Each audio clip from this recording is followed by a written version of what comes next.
va commencer la présentation. Ah oui, le micro marche. Oui. Moi, ça fonctionne aussi. Je vais mettre notre compteur. C'est bon? Oui. Alors, nous allons donc vous montrer comment mesurer et analyser les performances de votre application Windows Phone pour pouvoir les optimiser. Alors, nous allons vous demander d'être attentifs pendant cette session parce qu'on a prévu un petit quiz à la fin où vous avez des lance-missiles à gagner. Donc voilà, soyez attentifs si vous voulez avoir une chance de les remporter. Donc on va commencer par se présenter brièvement. Donc je m'appelle Charlotte Guédon, je suis développeur .NET et je donne également des formations en WPF et Silverlight. Vous avez sur le slide mon adresse mail et mon pseudo Twitter. Donc je vais animer cette session avec mon collègue Jérémy Alès que je vais laisser se présenter. Donc bonjour à tous, Jérémy Alès. Donc je suis MVP Client App Dev. Aussi nos infos contacts, soit par mail, par Twitter, JALPF, mon blog. Vous pouvez trouver des infos sur toutes les technos XAML, donc que ce soit Silverlight, WPF, Windows Phone ou Windows 8. Voilà, Charlotte et moi, on vient tous les deux de Grenoble, plus particulièrement de Thalès. 2 mots pour vous dire qu'est-ce qu'on fait, quelle est notre entreprise. Il y a à peu près 200 collaborateurs qui sont à Thalès, à Grenoble. Et Charlotte et moi, on fait plus particulièrement partie d'un pôle d'expertise sur les technos Microsoft qui regroupe à peu près une 40aine de personnes. Voilà pour les intros générales.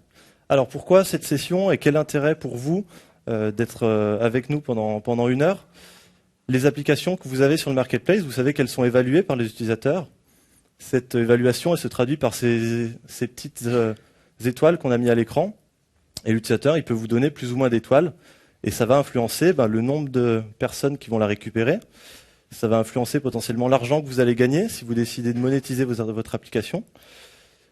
Et puis aussi votre visibilité. Les applis qui sont bien notées par les utilisateurs, elles seront plus visibles et plus facilement téléchargeables. Alors, pour vous échauffer un peu avant le quiz final, je vais commencer par quelques questions simples. Bon là, du coup, il n'y a rien à gagner, c'est juste pour vous connaître un peu mieux. Donc, première question, est-ce qu'il y en a parmi vous qui ont déjà travaillé sur des applications qui avaient des problèmes de performance? Donc, ouais. Je vois quand même oui, quelques mains levées. Alors peut-être que les autres sont timides ou peut-être que les autres ont la bonne habitude d'optimiser leur code pour avoir tout de suite des applications performantes. Donc c'est un peu le message qu'on va essayer de vous faire passer au long de cette session, c'est que dans le cadre d'un développement Windows Phone, c'est important de se préoccuper des performances dès le début et tout au long du projet. On a souvent tendance à laisser ça pour la fin et après c'est assez long et difficile à résoudre. Donc voilà, c'est un peu le message qu'on veut vous faire passer. Alors maintenant qu'on sait que vous êtes plus ou moins familier des problèmes de performance dans les applications, qu'en est-il de votre expérience Windows Phone? Donc qui c'est qui a créé un projet Windows Phone dans la salle? Oui, ok, donc pas mal de personnes. Donc c'est bien.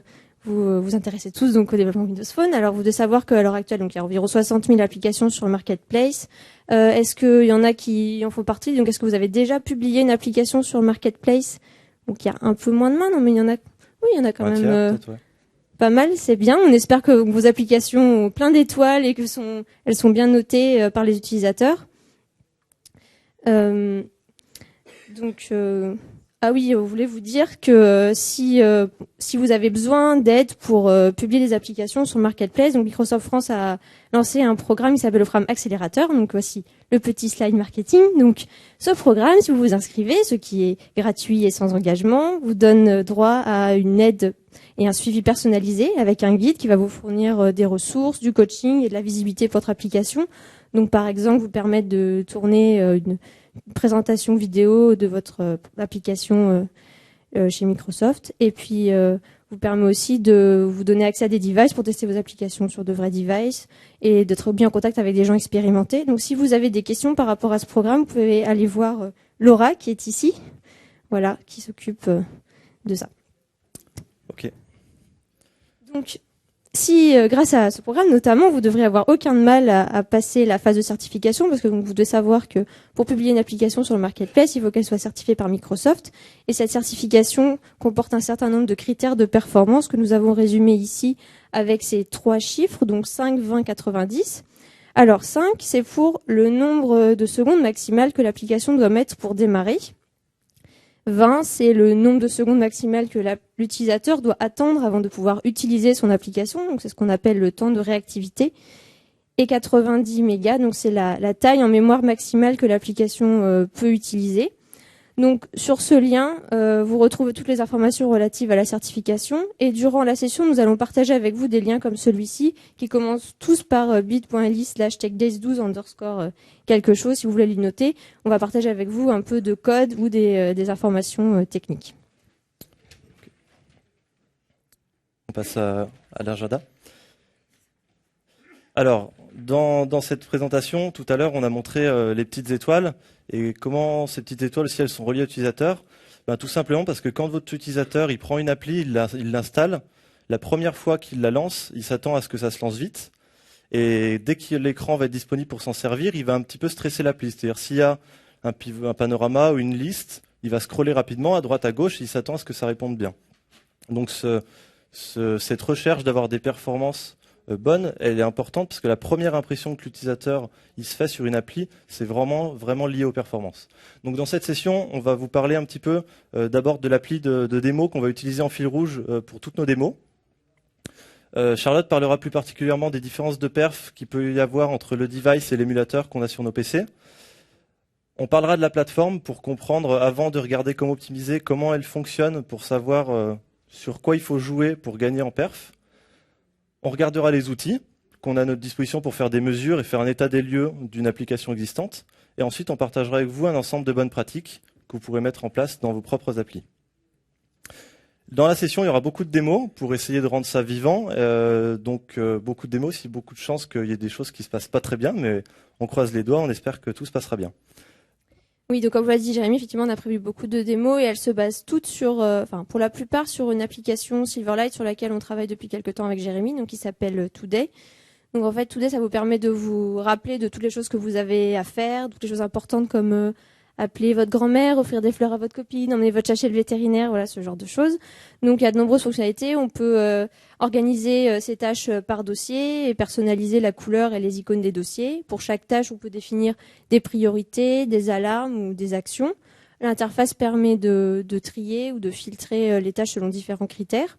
Et puis, on peut synchroniser ces données avec d'autres calendriers comme Exchange ou Toodle-doo, qui est un service en ligne. Et on peut aussi faire des sauvegardes sur SkyDrive pour, par exemple, transférer ces données sur un autre device. Alors, le plus simple, c'est de vous montrer à quoi ressemble Today. Donc, je vais la lancer sur le device.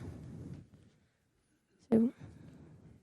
Donc, on a essayé de penser cette application dans l'esprit du style métro en ayant une interface simple et intuitive. Donc là, vous retrouvez sur la page d'accueil des tuiles animées qui ressemblent à votre page d'accueil de votre Windows Phone. Donc en fait, là, chaque tuile correspond à un dossier. Donc on s'est mis aux couleurs des Tech Days. On a repris les thèmes. Oui, bon là, les couleurs se voient pas trop sur la vidéo, mais et on a pris les thèmes clés de ces 3 jours. Donc on peut par exemple aller voir les sessions liées à Windows Phone. Donc voilà, on retrouve les différentes sessions. On peut naviguer entre les dossiers avec un contrôle pivot. Et on voit qu'on a 2 vues particulières, ici All et ici Today, donc qui liste les tâches soit de la journée, soit toutes les tâches qu'on a à faire. Donc si on veut, on peut ajouter une nouvelle tâche, parce que aujourd'hui c'est l'anniversaire de ma maman, alors il faudrait que je pense à l'appeler quand même, ça lui ferait plaisir. Donc je vais ajouter une nouvelle tâche, appeler maman. Bon, hop, j'ai un peu du mal. Donc on va dire que c'est dans le nuage et que c'est aujourd'hui et que c'est important et que du coup je peux rajouter une action, comme je vous disais, qui est appeler maman. Hop. Voilà, j'ai créé ma tâche. Donc un premier aperçu de cette appli. Juste pour le commentaire, le rendu vidéo est vraiment très très mauvais avec la caméra. Donc on essaiera de vous expliquer vraiment quand c'est mauvais aussi pour nous, parce que là, quand on slide, on a un effet assez désagréable, mais qu'on n'a pas sur le téléphone. Voilà, et puis ce sera bientôt disponible sur Marketplace. Oui. Dernier petit quiz ? J'ai un petit quiz encore, avant de passer sur la démo suivante. Qui sont les personnes ici qui ont un Windows Phone avec eux ? Donc c'est une grande majorité, au moins 80%, donc ça tombe bien. Ça tombe pas bien pour ceux qui n'en ont pas. Allez vite prendre un Windows Phone. Pourquoi je pose la question ? Parce que Charlotte va vous montrer que c'est important d'avoir un device pour faire les tests. Et donc vous pouvez pas simplement dire de développer une appli que sur l'émulateur et de la mettre sur le marketplace. Vous risquez de vous heurter à des petits soucis. Oui, justement, Jérémy, je voulais te montrer quelque chose. En fait, j'ai fait une petite modification dans le code. J'ai changé la manière dont s'affiche la priorité. Je sais pas si vous avez vu, c'était des petits traits. Il y avait plus ou moins selon la priorité. Moi, j'ai mis des petits ronds. Et donc, pour l'instant, j'ai testé sur l'émulateur. Ça a l'air de bien fonctionner. Je vais te montrer. Ouais. Mais j'aurais bien voulu que tu testes aussi sur le device pour voir. Donc là, en fait, on a un menu debug pour la démo. Donc, c'est ma super modif. Voilà, je vais l'activer. Et donc on va voir que maintenant, voilà, j'ai Ça, c'est l'effet pas démo. ce que je vois là. Oui, c'est ça, parce que ça, c'est pas Petit effet démo. rechargé. Bref, voilà, c'est ça mes petits ronds qui marchent sur l'émulateur. Ok. Alors, moi, je vais faire la même chose. Je vais passer là-dessus. Et je vais essayer de lancer l'appli et de vous montrer ce que ça donne sur l'émulateur. Donc, je vais aller dans le même menu un petit peu qu'on a mis, menu développeur, pour tester certaines options. Donc, dans Debug, je vais activer la même option qu'a utilisé Charlotte. Je vais aller sur le premier dossier et effectivement, ça ne fonctionne pas sur le premier, bon, c'est pas très grave. Et ici, si je slide, qu'est-ce qui se passe? Je ne sais pas si vous avez vu, mais quelque chose qu'on n'avait pas sur l'émulateur, c'est que les éléments, pendant que j'ai slidé, ils ont mis un certain temps à arriver. Donc c'est pas dramatique en soi, hein. Au final, les données, elles sont là, l'appli, elle n'est pas plantée. Mais pour l'utilisateur, c'est quand même désagréable parce qu'il scrolle, il voudrait il se dit, les éléments, ils devraient être là, ils sont pas visibles. Tu es en train de dire que j'ai dégradé les performances, c'est ça, C'est un avec petit ma peu ce que je dis. modification. Alors, on peut regarder ce que tu as fait peut-être dans le code pour essayer de comprendre. Donc en fait, du coup, c'est un converteur qui nous dit quelle image afficher selon la priorité. Donc ça s'appelle Priority to Image Converter. Et ce que j'ai fait, c'est que, je sais pas, j'ai ajouté un petit calcul. Je fais 200 000 racines carrées. Donc tu penses que ça peut avoir dégradé les performances? Il y a des chances. Il y a des chances, surtout qu'on n'avait pas le problème avant. Bon là, c'est brutal, hein. Gros calcul, racine carrée, plein de fois dans un converteur. C'est pas forcément ce qu'on ferait tous les jours, mais oui, c'est ça qui impacte les perfs. Les hardwares sont différents sur les Windows Phone. Vous savez qu'on a des processeurs à base jeux d'instructions ARM, qui sont des processeurs embarqués, destinés à consommer peu. Donc ils sont peut-être moins efficaces pour faire ces gros calculs mathématiques, parce que ils sont destinés à l'embarquer. C'est pas des processeurs plusieurs cœurs, etc. Intel et compagnie. Donc à travers cette démo, on vous montrait il y a une différence. Là, on cherchait à l'illustrer, on s'est dit bon, on va faire un gros calcul bourrin, c'est pas grave, ça marchera pour la démo.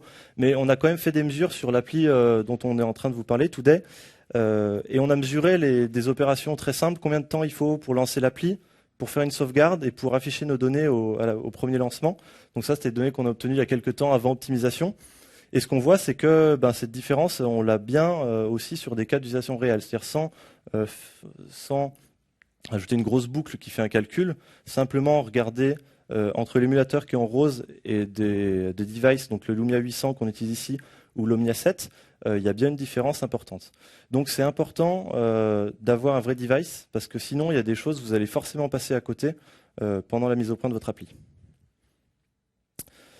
Maintenant qu'on a parlé un petit peu de tout ça, on va pouvoir s'intéresser à la plateforme, comprendre qu'est-ce qui a été fait, et ça va nous donner des pistes pour savoir comment on optimise dans la seconde partie de la présentation. Alors, ce schéma-là, c'est pour parler Silverlight, mais pas Silverlight pour Windows Phone, c'est-à-dire Silverlight tel que vous avez sur vos PC ou sur vos Mac, qui est soit dans le navigateur, IE, Firefox, Chrome ou d'autres, ou en mode out of browser. Donc dans les deux cas, ça c'est le runtime Silverlight qui existe depuis maintenant quelques années. Comment ça fonctionne ? C'est assez classique, il y a un thread UI dont on va pas mal parler, User Interface, qui est chargé de faire pas mal de boulot. Et un thread background qui fait des choses en arrière-plan, du réseau, de parsing, et on peut aussi créer nos threads qui vont tourner en arrière-plan. Sur le thread UI, je disais, il se passe beaucoup de choses. Qu'est-ce qui se passe ? La première chose, c'est qu'on gère les inputs. Donc c'est ce qu'on a à gauche sur le slide, c'est-à-dire que les entrées de l'utilisateur, clavier, souris ou touch, elles sont gérées sur le thread UI. Et puis on a aussi le traitement des images, c'est ce que j'ai mis rasterize. Donc c'est-à-dire le processus d'avoir une image et de savoir qu'est-ce que ça va donner en termes de pixels allumés à l'écran. On gère le binding, on gère les animations, on gère le layout. Vous savez qu'en Silverlight, on décrit nos interfaces en XAML, que ce XAML, une fois qu'il est chargé, ça donne lieu à un arbre visuel. Et que cet arbre, pour être capable de l'afficher à l'écran, on fait une phase de layout qui est en fait décomposée en deux passes. La première passe, on mesure les éléments. Donc récursivement, du sommet de l'arbre jusqu'à tous les enfants, on va leur dire de combien de taille tu as besoin. Il va demander à ses enfants de combien de taille tu as besoin, etc. Donc on va tout parcourir l'arbre pour savoir la taille des éléments. Et la deuxième passe, c'est une phase qu'on appelle arrange, où maintenant qu'on connaît la taille de tous les éléments, on va pouvoir les positionner en XY les uns par rapport aux autres. Donc ça, c'était Silverlight version bureau Windows classique. Quand les équipes de Microsoft, ils ont commencé à bosser sur le portage pour Windows Phone, ils sont partis de Silverlight 3, ils ont fait une branche et ils se sont dit on va devoir faire un certain nombre de choses pour optimiser les perfs. Donc pour que ça tourne mieux sur des devices qui ont moins de puissance et aussi pour que ça consomme moins. Donc la première optimisation qui a été faite dans Windows Phone, c'est qu'on a décidé de rajouter un thread qui s'appelle le thread compositor. On va vous en parler tout à l'heure, vous le verrez en action dans des démos.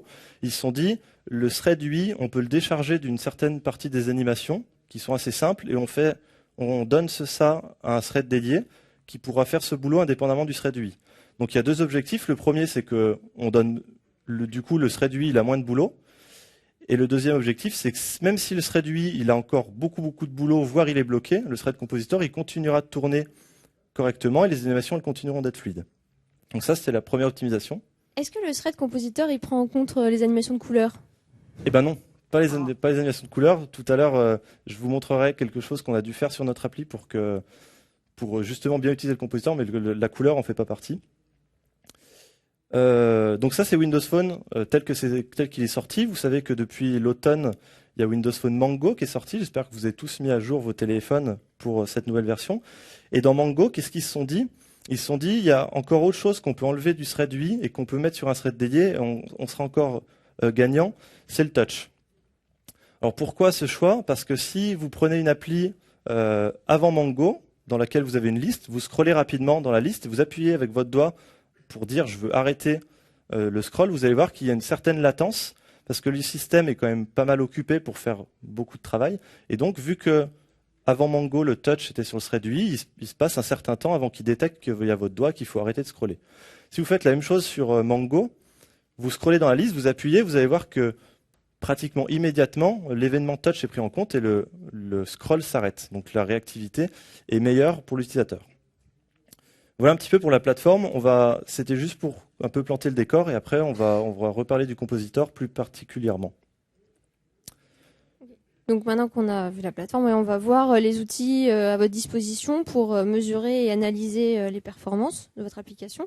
Donc on va commencer par un premier outil qui sont les compteurs de performance. Donc peut-être que vous avez déjà vu, ces chiffres qui peuvent s'afficher sur le côté droit de votre téléphone. Donc il y en a 6. Alors le premier, ça correspond à la fréquence du thread compositor, donc dont vient de vous parler Jérémy.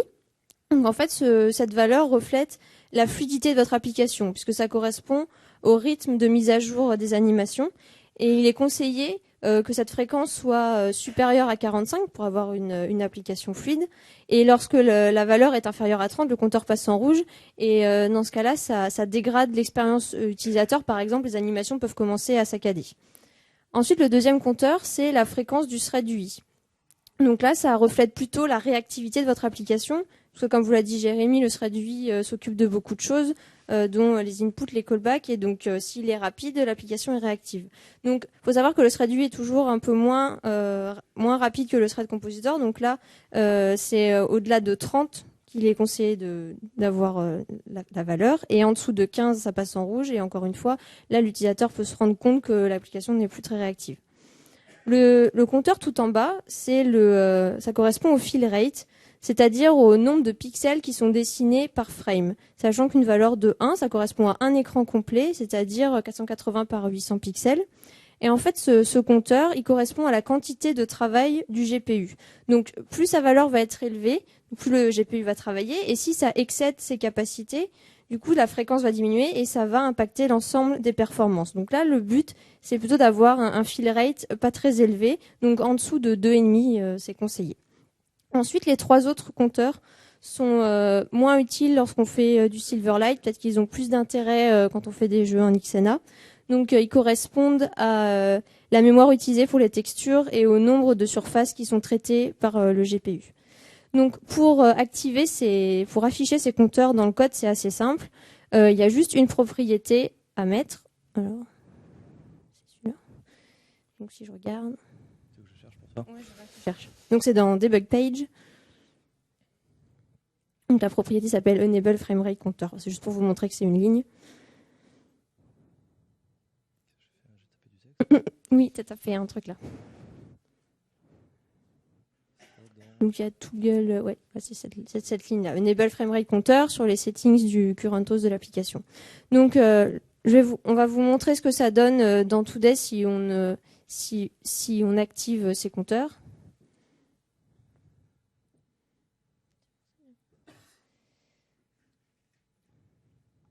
Donc toujours dans notre menu debug, on a mis un switch pour activer. Donc vous voyez, ils viennent d'apparaître sur le côté. Donc on peut commencer par regarder dans un premier temps le compteur du bas, donc le fill rate. Donc on voit qu'il bouge, notamment lorsqu'on change de vue, lorsqu'on scrolle. Bon, il est toujours aux alentours de 2. Donc là, c'est une application, il n'y a pas beaucoup de textures superposées, donc c'est sûr qu'on n'a pas trop de problème avec le fill rate. Par contre, si on regarde donc les deux compteurs au-dessus, donc la fréquence du compositeur et la fréquence du thread UI, donc on voit que par moment, il passe en rouge, même si... Non, c'est pas ça que je voulais faire. Même si il n'y a pas forcément d'activité. Là, vous voyez, par exemple, la fréquence du thread UI est à 1, ce qui est vraiment pas top, alors que pourtant, il se passe rien. C'est un peu bizarre. En fait, il faut savoir que ces compteurs, ils sont mis à jour que quand il y a vraiment une animation qui est effectuée. Donc, ce qu'on peut faire en test ou en debug, c'est ajouter une petite animation qui permet de les forcer à se rafraîchir, une animation qui ne pénalise pas les performances. Donc là, c'est ce qu'on a fait. Donc là, je vais cliquer sur la date. Vous voyez, ça fait apparaître un petit rectangle qui bouge et on voit tout de suite que du coup, le compteur n'est plus rouge. C'est juste pour le forcer à se rafraîchir. Donc voilà, c'était la petite astuce qu'on voulait partager avec vous. Ok, donc ça c'était cette démo. Par contre, cette démo, ça permet pas ça donne des indicateurs sur la fluidité de l'appli. Par contre, ça donne pas d'indication sur ce qu'on utilise en mémoire. Effectivement. Effectivement, et ça fait la bonne transition avec une deuxième démo qu'on va faire et un lien qu'on partage avec vous. Donc, comme d'habitude, bit.ly techdays12_mémoire. Si vous allez sur ce lien, vous allez pouvoir récupérer vous allez tomber sur un article de quelqu'un de Microsoft qui s'appelle Peter Thor, qui a fait un petit outil où l'objectif, c'est simplement une classe à récupérer dans vos projets, 2 méthodes à utiliser sur cette classe, start et stop. Et avec cette classe, ce que vous pouvez faire, c'est suivre la consommation mémoire en temps réel dans l'appli, et un peu avec le même visuel. C'est-à-dire que là, si j'active cette option, alors il va falloir être attentif, mais là, vous voyez que il y a ici, on a rajouté le petit compteur vert là, qui nous me dit qu'en ce moment, je suis à peu près à une vingtaine de mégas. Donc c'est assez sympathique parce que c'est très simple à utiliser, juste une classe à mettre dans vos projets. Vous allez pouvoir vérifier la consommation mémoire comme ça. On peut le laisser actif pendant toute une session et regarder qu'est-ce qui se passe. Si je relance l'appli, elle était dans l'état endormi, je la relance. Est-ce que je fais pas des choses en double? Et donc, c'est assez pratique. Je peux vérifier, par exemple, Charlotte, tout à l'heure, tu as ajouté une tâche, je vais aller l'éditer, je regarde. Alors, c'est peut-être pas évident à lire. Là, on est passé à peu près dans les 40 mégas, donc ça a augmenté. Alors, j'ai même encore augmenté, je suis repassé à 60. Alors, ça sent le piège. Je vais refaire encore l'exercice une fois. Là, je suis passé à 80, donc... On a l'impression qu'il y a un peu une fuite mémoire, là. Ça sent effectivement la fuite mémoire. Donc... Et comment on va faire pour savoir d'où ça vient, du coup? Avec ton compteur, on a l'impression d'avoir trouvé un problème. Alors, avec le compteur, on a vu qu'il y avait un problème, et maintenant, on va passer sur les d'autres outils pour regarder vraiment comment on peut maintenant faire un peu l'enquêteur et trouver vraiment la source du souci. Donc, tout à l'heure, j'ai dit Mango, c'est une nouvelle version de Windows Phone que vous avez déployée sur votre téléphone, mais c'est aussi une nouvelle version du SDK. Ça veut dire une nouvelle version des outils qui s'intègrent dans Visual Studio pour vous aider à faire vos développements. Et parmi ces nouveaux outils, il y a maintenant un profiler. Ce profiler, il est disponible dès la version Express. Ça veut dire s'il y a parmi vous des gens qui développent en utilisant la version Express qui est gratuite de Visual Studio, vous pouvez bénéficier de ce qu'on va vous montrer maintenant avec le profiler. Le profiler, il peut vous permettre de faire des mesures de mémoire ou de perf, de regarder le framerate, l'utilisation CPU, le garbage collector, etc. Donc on va vous faire des démos sur ce sujet. Il y a une notion qui est intéressante parce que le profiler, il vous remonte quand on fait de l'analyse de perf, il remonte des données en termes inclusives et exclusives. Donc c'est pas très compliqué, mais il faut mieux le savoir. Quand on parle de temps inclusif pour une méthode, c'est entre le moment où on est rentré dans la méthode et le moment où on est sorti. en comprenant tous les autres appels qui ont pu se produire. Donc là, c'est le moment où on a rentré dans DoWork et quand on est sorti sur la dernière accolade. Si on parle de temps exclusif, c'est le temps uniquement qui a été fait de calcul à l'intérieur de la méthode sans comprendre les appels qui sont en dessous. Donc voilà, ça c'est un petit truc à savoir parce que dans les mesures, vous allez voir les temps inclusifs et exclusifs. Il faudra trier suivant l'un ou l'autre critère, donc il faut mieux savoir de quoi on parle. Et donc, je vais te C'est à moi de trouver d'où vient la fuite mémoire, c'est ça? Pour le problème de mémoire. Alors du coup, on va passer sur Visual Studio et lancer l'outil de profiling. Donc c'est assez simple. Dans Debug, vous avez cette entrée Start Windows Phone Performance Analysis. Donc quand on lance ça, en fait, on a le choix entre deux types de profiling, soit un profiling de l'exécution générale de l'application ou plus ciblé mémoire. Donc là, c'est ce qu'on va choisir puisqu'on cherche une fuite mémoire. Et après, il suffit de faire launch application. Donc c'est mieux de se positionner sur le device et pas sur l'émulateur pour avoir des données plus fiables et qui correspondent à la réalité.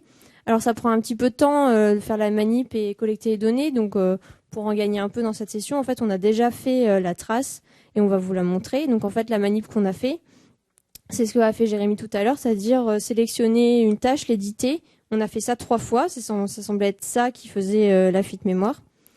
Donc voici ce qu'on a obtenu comme résultat. Donc on voit en haut l'utilisation de la mémoire par notre application. Donc déjà globalement on peut dire que ça a l'air d'augmenter de manière assez forte. Dangereusement. Oui.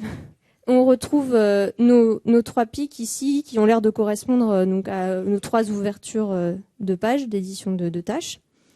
Et vous voyez qu'aussi en dessous on a des indicateurs à chaque fois qu'une image a été chargée.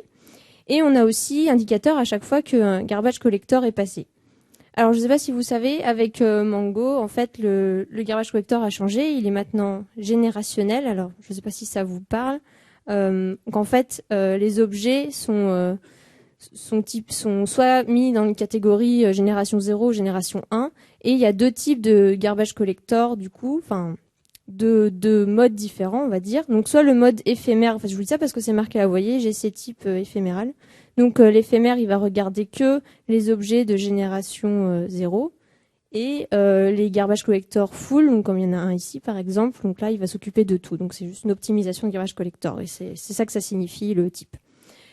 Donc ce qu'on peut faire, c'est sélectionner une zone qui nous intéresse. Donc là la zone qui nous intéresse à nous, c'était l'ouverture de notre page d'édition. On peut la sélectionner et lancer l'analyse. Donc là il va essayer de nous trouver des choses à faire pour comprendre d'où vient le problème.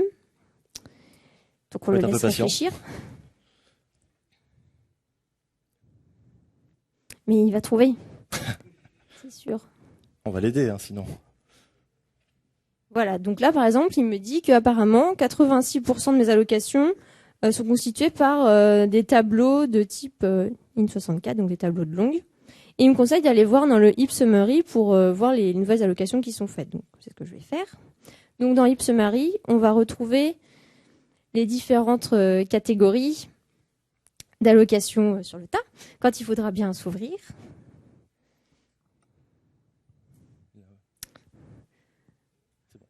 Ah, c'est bon. Alors, ce qu'on peut regarder, par exemple, dans un premier temps, donc on voit la différence entre les objets visuels qu'il y avait au début de ma sélection et à la fin. Donc là, il y en a moins. Il y en a moins en taille, mais il y en a plus en instance. On peut aller voir les types qui restent à la fin, les trier par taille. Et bon, alors on retrouve une grille, un border. Bon, là, c'est pas très parlant. Par contre, là, on tombe assez rapidement sur notre edit task page, donc qui est donc notre contrôle graphique d'édition de tâches. On voit qu'on a 3 instances qui semblent bien correspondre aux 3 fois où on a ouvert la page. Donc déjà, on a un peu une piste, donc ça confirme que ça vient un peu de là. Maintenant, si on regarde les allocations qui restent à la fin de notre sélection, qu'on va voir les types de la même manière, on trie par taille. Et là, donc, il semble qu'on ait bien notre tableau de longue en grand vainqueur ici, voilà, avec 89% de la taille totale. Donc, on n'a que 3 instances, mais ça a l'air d'être des grosses instances. Donc, ce qu'on peut faire maintenant, c'est aller voir qui c'est qui a alloué ce tableau. Ah, et là, on a même le lien direct vers le code, c'est génial. Donc, c'est le constructeur de la page, ça paraît logique. Et qu'est-ce qui se passe? Ah bah oui, effectivement, on a bien alloué un gros tableau. Alors ouais, bon, alors ça semble un peu encore, on a mis plein de zéros pour accentuer le phénomène et que ça se voit bien sur le profiler, mais moi j'ai envie de dire, t'as parlé du garbage collector, en plus il a été amélioré dans Mango. A priori, t'as loose gros tableau, le garbage collector il devrait passer et nettoyer ça quand il y en a plus besoin. Oui, alors on sait qu'on peut retourner voir sur la trace. Oui, les garbage collectors semblent bien être passés, mais bon, il y a des fois où il n'a pas vraiment Il s'est pas- collecté grand-chose. Mais Alors, comment on se fait eh ben je sais pas, regarde le code du coup. Alors si on descend un peu, on s'est abonné à un événement. Là, ça commence à être une piste déjà. Moi, j'ai l'impression que voilà, on s'est abonné à cet événement. J'ai pas l'impression qu'on se désabonne nulle part, donc c'est pas bien. Je pense que ça explique notre problème. Alors du coup, si on repasse sur le slide. Donc pour faire un peu un rappel, vous devez savoir quand on s'abonne à un événement comme ça, on donne donc l'instance ZIS, donc qui était en l'occurrence notre page en dépendance directe au workbook, qui est notre objet modèle métier qui a la durée de vie de l'application. Donc du coup, quand le garbage collector va passer, donc bon, le workbook, c'est sûr, il va pas le collecter. Il va non plus pas pouvoir collecter la page puisque elle est référencée par le workbook, et il va pas pouvoir collecter notre gros tableau qui sert à rien parce que la page l'utilise. Donc, ce qu'il faut faire, bien sûr, c'est se désabonner pour pouvoir permettre au garbage collector de faire son travail et de collecter notre gros tableau. Bon, c'est sûr que c'est pas forcément, là, l'exemple est assez simple, mais c'est pas forcément facile toujours de bien se désabonner, mais bon, c'est sûr qu'il faut avoir ça en tête. Et il faut aussi faire attention du coup aux délégués anonymes quand on s'abonne à un événement de cette manière-là avec une lambda expression. Du coup, on n'a pas de référence vers le gestionnaire de l'événement. Du coup, on ne peut pas se désabonner. Et puis aussi une autre chose qu'il faut savoir, c'est que donc le garbage collector en fait, il passe tous les 1 méga alloués. Alors je crois que c'est configurable, on peut changer ce seuil. Donc ce n'est pas basé sur un timer, c'est-à-dire que si votre application elle n'alloue pas de mémoire, du coup le garbage collector ne passera pas. Et ce qui est très bien puisque le garbage collector c'est quand même un peu coûteux et ça va bloquer le thread UI. Donc il faut faire, donc déjà faut bien se désabonner aux événements, des événements pour pas faire de fuite mémoire, et de manière générale il faut faire attention à la mémoire qu'on alloue. Ok. Voilà. Donc maintenant, on va voir la deuxième utilisation possible du profiler qui est plus l'analyse de performance générale. Alors, ça va être le même schéma que vous a montré Charlotte. Je vais repasser dans Visual Studio. Sur celui-là. Je vais pouvoir... Donc, comment ça serait passé? Ça aurait été la même chose. Start Windows Performance Analysis.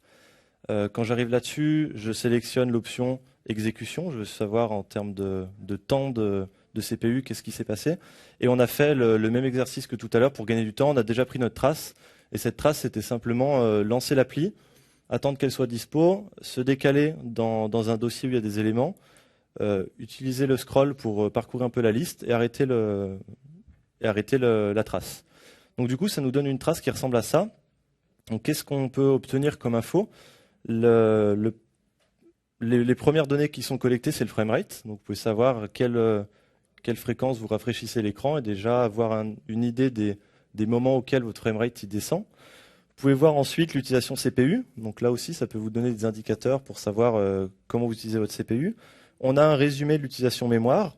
Donc là, il sera moins détaillé que ce qu'a montré Charlotte. Donc on ne pourra pas aller dans le heap summary pour regarder qu'est-ce qui était alloué, mais ça nous donne quand même la tendance générale de la consommation mémoire.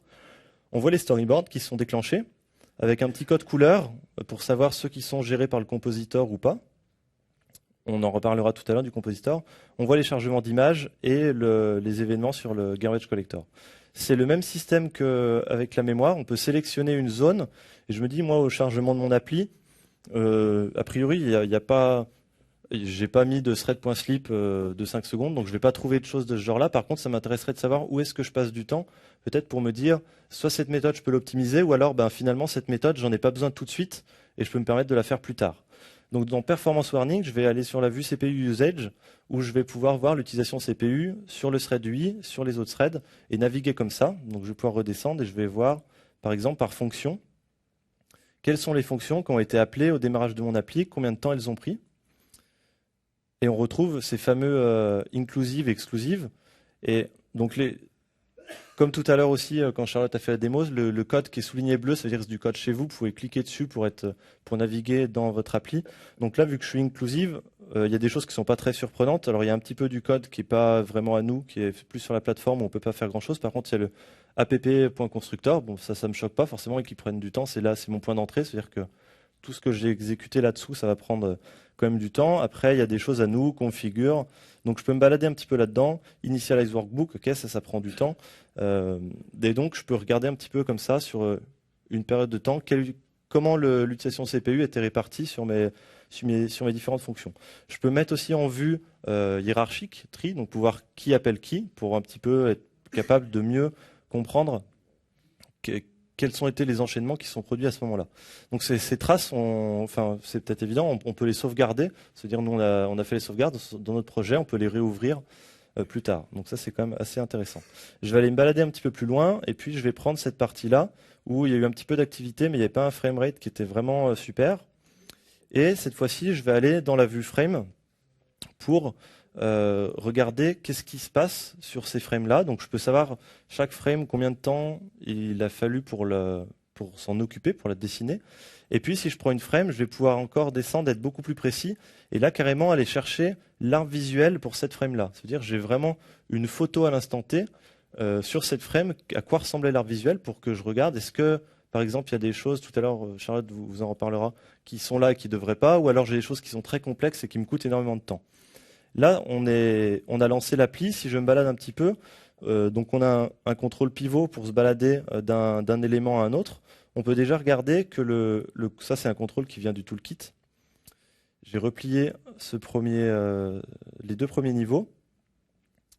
Et la première chose qu'on voit, c'est plutôt bon signe. On se dit, le contrôle, à ce moment-là, j'avais pas navigué dans tous les pivots, il n'avait pas tout chargé. Donc ça, c'est bon. Je vois ça, moi, ça me rassure. Je me dis, ok, ça, a priori, c'est plutôt bon signe. Ça veut dire que le contrôle est bien fait. Si je regarde les headers, c'est-à-dire les petits textes qui sont marqués au-dessus, là, donc nous, ça va correspondre au nom de dossier, par contre.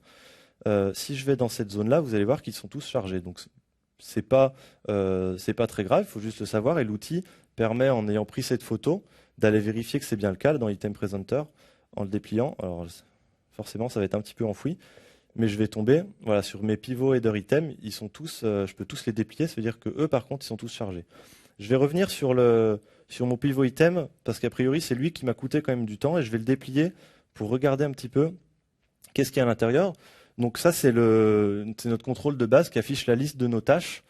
On utilise un contrôle qui vient aussi du toolkit qui s'appelle, je vais descendre un petit peu, long list selector, qui est en fait une sorte de jump list, c'est-à-dire comme une listbox dans laquelle il y a des groupes.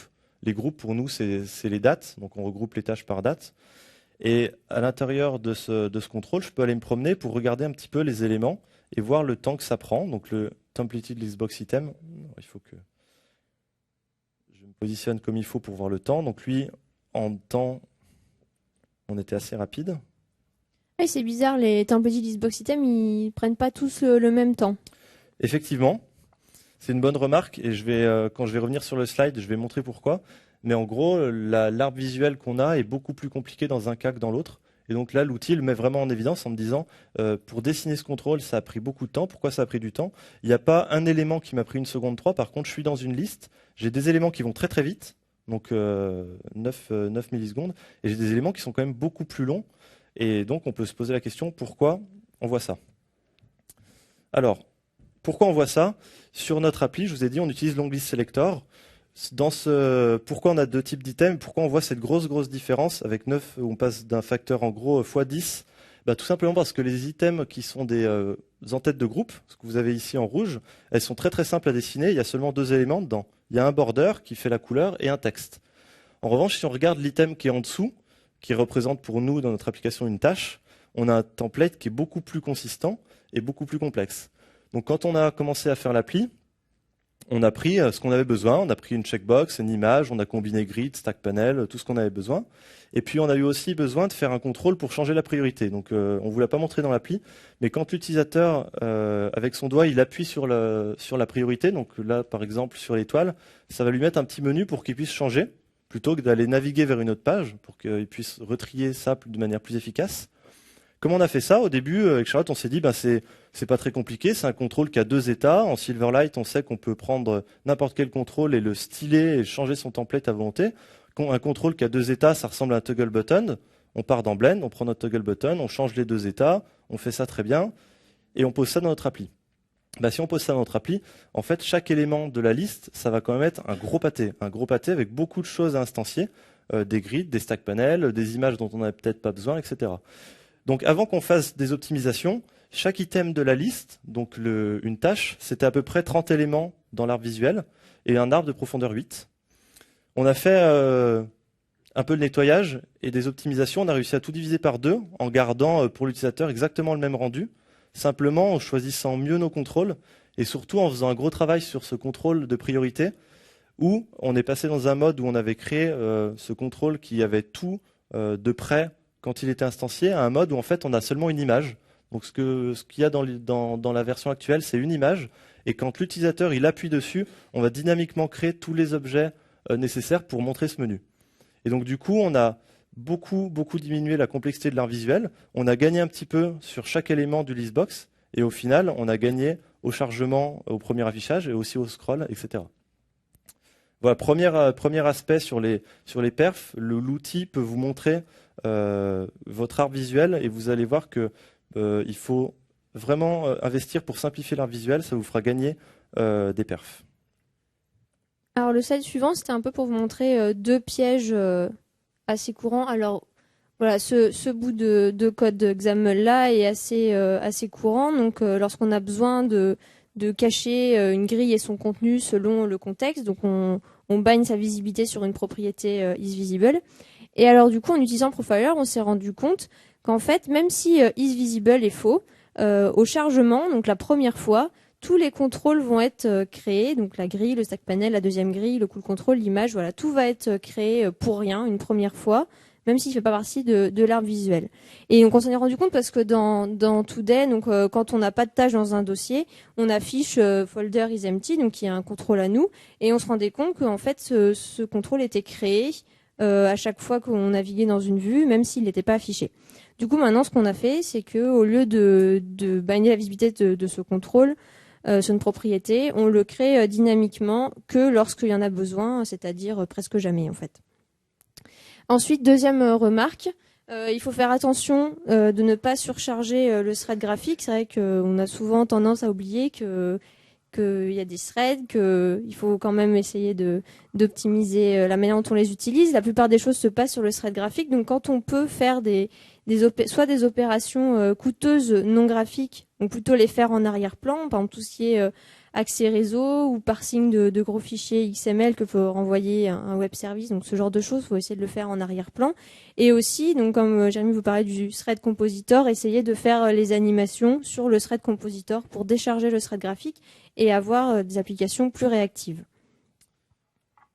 Et ça fait une bonne transition. Oui, après avoir les mauvaises pratiques, on va voir les bonnes pratiques. Avec les bonnes pratiques et le compositor. Donc là encore une fois, quelque chose qu'on a vraiment vu dans notre appli qui est assez intéressant. Dans notre appli, on vous a dit, on a mis un pivot donc qui nous permet de naviguer soit dans nos vues d'accueil, vues totales, journalières ou par dossier. Et au-dessus, on a créé ce contrôle qu'on a appelé Pivot Indicator qui permet à l'utilisateur de savoir où il est dans tous les dossiers qu'il a et aussi de naviguer très facilement. Donc il y a un double avantage pour l'utilisateur, c'est qu'il voit tous les dossiers qu'il a et en un clic, il peut aller, par exemple, cliquer sur le cloud là avec l'icône 9 où il y a 9 tâches dedans très rapidement, alors que sinon il aurait été obligé de passer tous les éléments un à un. Donc ce contrôle, il est assez simple. Pivot Indicator, c'est simplement un rectangle. En l'occurrence, la rouge, il prend la couleur Accent Color de votre téléphone. Et on veut animer sa position quand le selected index du pivot change, on veut le décaler. Donc très bien, c'est moi qui ai écrit le code pour faire ça. Et je vais vous montrer ce que ça donne. Alors, ça va être difficile, je pense, de le voir. Je vais vous demander du coup d'être très attentif à ce qui se passe en haut sur ce contrôle-là. Quand l'appli est démarrée, donc là, bon, il est au bon endroit, il se passe rien. Je vais slider sur le contrôle d'à côté. Vous allez voir, je tue un peu le suspense, mais vous allez voir qu'il commence à se décaler, mais que c'est pas complètement fluide, qu'il va se figer et que l'animation, elle va se terminer un petit peu plus tard. Donc si je le fais, là, il s'est bloqué et hop, ça s'est terminé. Ah oui, je vois bien, c'est pas terrible ton truc là. C'est pas terrible. Hop, là encore une fois, ça l'a fait. Donc à chaque fois, c'est pas grand-chose, mais pour l'utilisateur, c'est embêtant. Il voit le truc, ça saccade, alors qu'en plus, dessous, ça saccade pas, parce que le pivot, il gère ses animations comme il faut. Nous, on se dit, le compositeur, normalement, il est là pour ça, pour prendre en charge ce genre de choses. Pourquoi ça marche pas? Alors, on va activer une option qui est disponible sur la plateforme aussi, qui s'appelle RedraWegion. Donc ça se trouve à peu près au même endroit dans le code qu'a montré Charlotte sur les settings de l'application. Et cette petite option, elle vous permet, une fois qu'elle est activée, de savoir qu'est-ce qui est redessiné quand un visuel change. Donc là, par exemple, je viens de l'activer, on voit qu'il a redessiné que la petite partie du contrôle. Donc ça me choque pas, très bien. Je navigue sur ma page. Alors il y a des calques de couleurs qui se superposent. Bon, ça aussi, pour l'instant, on a tout dessiné. Par contre, il se passe un phénomène assez bizarre. C'est que quand je change de pivot, je ne sais pas si vous avez vu en haut, mais en gros, ça clignote. Et si ça clignote, c'est pas bon signe. Ça veut dire qu'on redessine tous ces contrôles, alors que normalement, rien n'a changé, j'ai juste animé la position. Alors, je vais repasser sur le... Tu vas corriger ça? Je vais essayer de corriger ça. Je vais revenir dans Visual Studio. Et je vais aller changer deux contrôles. Le premier, c'est pivot header, c'est celui qui contient vraiment les visuels, donc les petites icônes et le nombre de tâches. C'est ce qu'on a mis ici, un items control, donc dans lequel il y a un data template avec le border, l'icône et le nombre de tâches. Et je vais activer une option qui est disponible sur la plateforme qui dit tu peux mettre en cache les éléments que tu as comme enfant. Et ça va permettre de prendre une photo de ces éléments et de réutiliser cette photo plutôt que de redessiner. Donc je vais faire l'optimisation ici et je vais le faire à un autre endroit. Donc dans Pivot Indicator, qui est l'endroit où on anime la position du rectangle. Et ce rectangle, je vais aller chercher où est-ce qu'il est défini ici. C'est un border en fait dont on a mis la couleur. Et je vais faire la même chose. Cache mode égale new bitmap cache. Et je vais redéployer ça sur le device. Donc c'est là où il y a un petit peu de suspense pour vérifier si ça fonctionne. Et on va regarder qu'est-ce que ça fait, qu'est-ce que ça change sur l'exécution. Alors il essaye de déployer. Waouh, magnifique, on a réussi du premier coup. Alors là, il y a pas mal de choses qui se dessinent parce qu'on est en train de lancer l'appli. Et je vais faire la même manip. Et vous voyez quoi? Vous voyez que ça clignote plus. Alors, par contre, il y a toujours le problème là. Il y a toujours le problème. Si j'enlève mon option RedraWegion pour qu'on y voit un petit peu plus clair et que je me déplace, vous allez voir là, il est encore figé et hop, il est revenu. Alors c'est bien beau, mon histoire, j'ai dit on prend bitmap cache, on prend une photo et on redessine plume. Par contre, c'est toujours pas fluide. Pourquoi c'est pas fluide? A priori, c'est parce que c'est toujours pas sur le thread compositor. Si c'était le cas, tout à l'heure, on vous a dit, le thread compositor, c'est génial. Une fois qu'il prend une animation, ça vous garantit qu'elle soit fluide. Donc, on va revenir dans le code. Et ça s'est vraiment passé comme ça. Le code était écrit comme ça. On cherche, on se dit, moi, quand j'ai besoin de déplacer un élément, je voulais animer de gauche à droite, donc suivant un axe en X. Comment j'ai fait ça? Je me suis dit, je vais animer la propriété, je place ça dans un canvas et j'anime la propriété canvas.left. Donc c'est exactement ce qu'on a ici. Animation, c'est une animation de type double. Et pardon, excusez-moi. Voilà. Désolé. Donc c'est ce qu'on a ici. On a l'animation, c'est de type double. On dit qu'on veut animer le border. Et qu'est-ce qu'on anime? C'est ce qui est marqué ici. Property pass. On dit on anime la propriété canvas.leftProperty. Et là, il y a un problème en fait, parce que quand on fait ça, le compositeur, il a beau être très gentil et essayer de faire du travail pour nous, il peut pas prendre en charge ce genre d'animation. Pourquoi? Parce que canvas.leftProperty, c'est une dependency property. Et comment elle fonctionne? Elle fonctionne que quand la valeur de cette dependency property change, on va appeler une méthode qui s'appelle invalidateArrange et on va dire il faut repositionner les éléments. Donc c'est vraiment du code qui va s'exécuter entièrement sur le thread UI. Et il n'y a aucun moyen que le thread compositor puisse intervenir pour dire cette animation, je la prends au niveau GPU pour la traiter. Donc comment ça se passe pour corriger ça? C'est très très simple. Je vais enlever cette partie et je vais faire mon animation et ça va donner exactement le même résultat, sauf que je vais animer autre chose. Plutôt que d'animer canvas.left, je vais affecter à mon élément une translate transform et je vais animer la propriété translate_transform.xProperty. Et là, dans ce cas-là, on n'est plus du tout dans le même mode parce que c'est vraiment une animation qui peut être gérée par le GPU et on va voir qu'elle est prise en charge par le Compositor. Donc je vais redéployer ça sur le téléphone. Et là, on espère que ça va fonctionner. Donc il est en train de builder, il va déployer, c'est reparti. Donc j'ai enlevé le read region, on l'aura plus. Et là, suspense. Maintenant, j'ai plus cet effet. Quand je me décale d'un pivot à un autre, j'ai plus cet effet de saccadé. Mon animation est bien fluide et c'est bien géré par le compositor. Et voilà. Ça marche bien. Merci Jérémy. Et je te redonne la main pour faire la suite. Alors, hop, on va repasser sur le slide. Donc, je vais vous parler d'une chose qu'on a souvent besoin de faire, donc qui est, encore une fois, de jouer sur la visibilité des objets, ou enfin, en tout cas, de les cacher ou les afficher selon le contexte. Alors, on a deux manières de faire. Soit on utilise la propriété visibility, donc qui en Silverlight a deux états, soit collapsed, soit visible. Donc, quand quand la visibility est collapsed, donc il n'y a aucun traitement graphique de fait, c'est comme si l'objet n'était pas là. Donc, on gagne de la place en mémoire. Par contre, quand ça repasse en état visible, du coup, il faut recréer l'objet et l'afficher. Donc, ça prend un petit peu de temps. Donc, la deuxième possibilité, c'est de jouer sur l'opacité des objets graphiques. Donc là, l'opacité, c'est une valeur entre 0 et 1. Donc, 0, c'est transparent, donc invisible. Et 1, c'est totalement opaque, donc visible. Et donc du coup, même quand l'objet il a une opacité de 0, il existe quand même, donc il demande du traitement.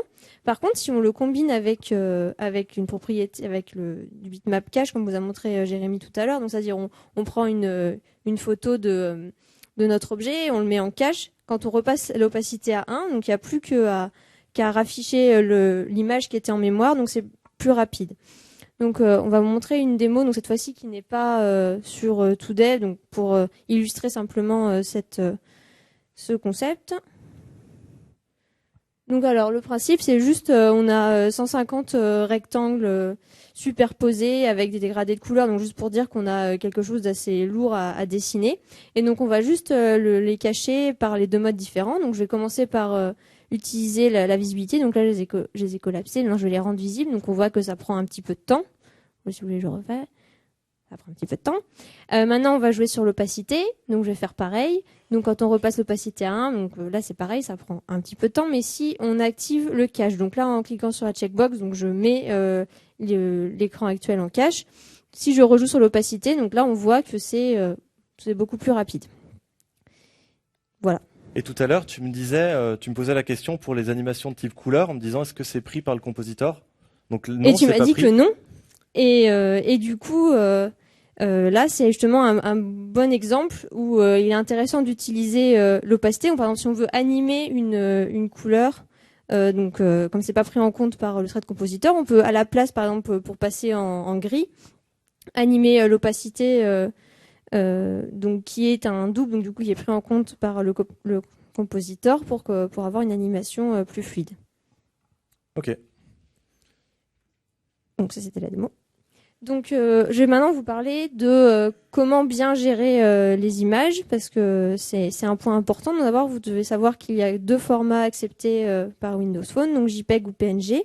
Donc JPEG est plus rapide à décoder, donc il faut mieux le privilégier. Bon, par contre, ça ne gère pas la transparence. Donc, si vous avez des images avec de la transparence, vous serez obligé de prendre PNG.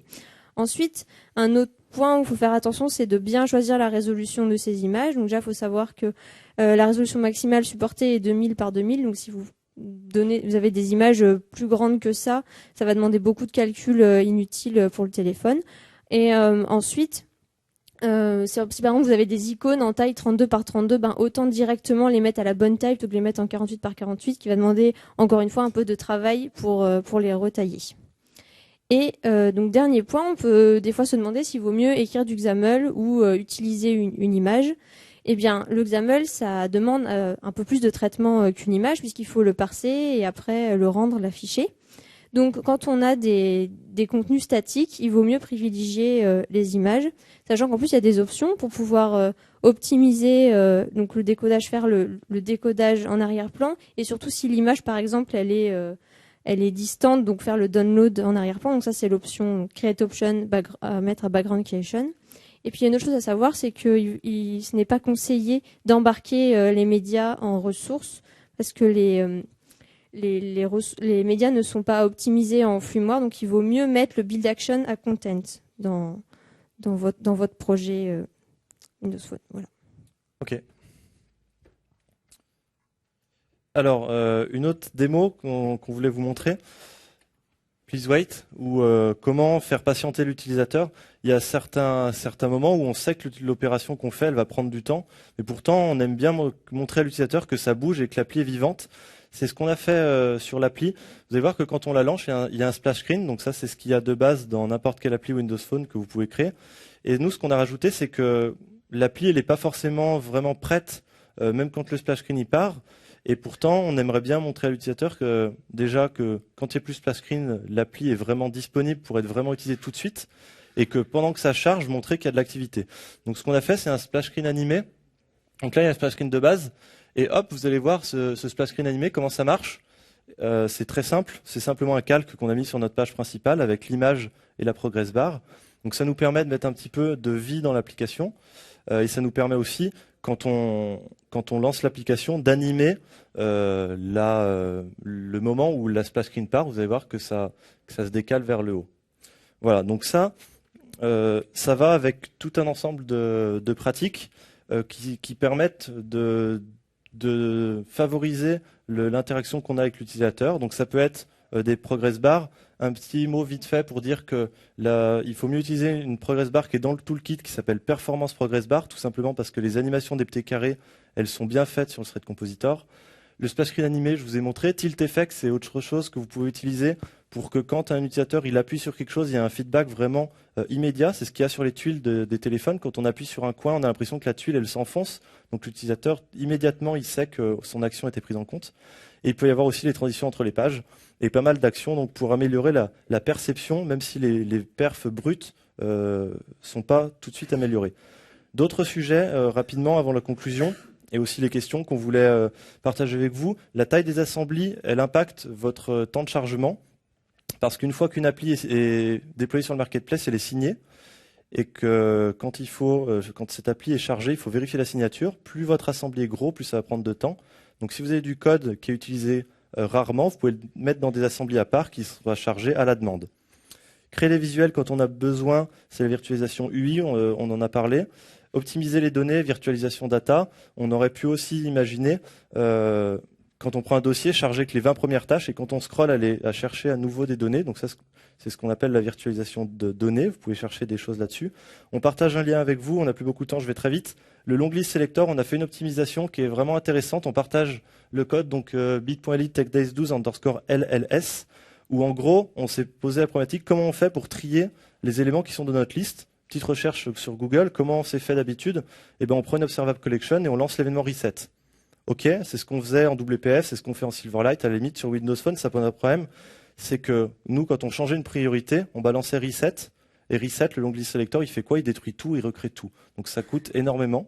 Donc le code qu'on partage avec vous, c'est une classe qui fait pas ça et quelques modifs commentés dans le long list selector où on est un petit peu plus intelligent et quand on trie une liste, on va être capable de dire les éléments qui ont changé de place ou voire même si rien n'a changé, on ne lancera pas du tout de notification.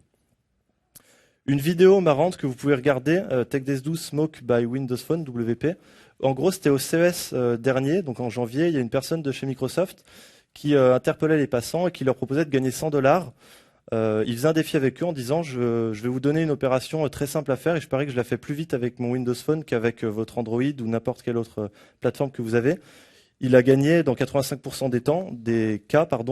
Donc on peut dire qu'il avait préparé, c'est sûrement le cas.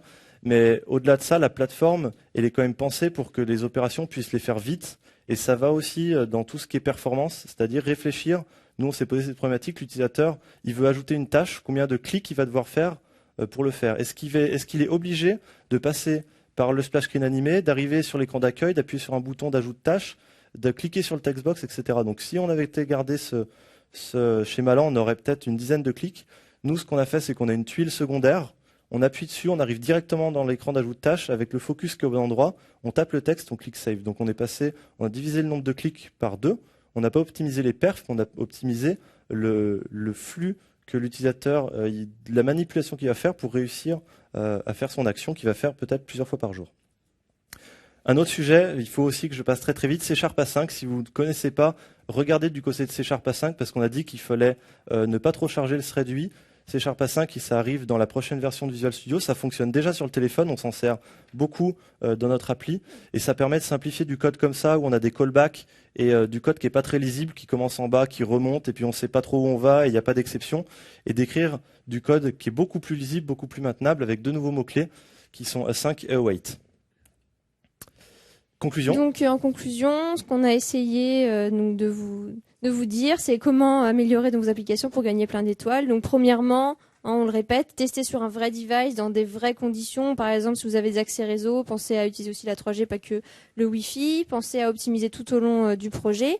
Ensuite, bien sûr, utilisez les outils qui sont à votre disposition, donc les compteurs pour faire les mesures, le profiler pour trouver d'où viennent les problèmes, et puis exploitez aussi les spécificités de la plateforme. Donc pensez au cache et je voulais dire une autre chose, je sais plus. Et puis aussi notre slogan un peu less is more, c'est pour dire qu'il faut toujours simplifier, donc connaître votre art visuel et le réduire autant que possible, avoir des petites images, des petites animations et des choses simples. Voilà.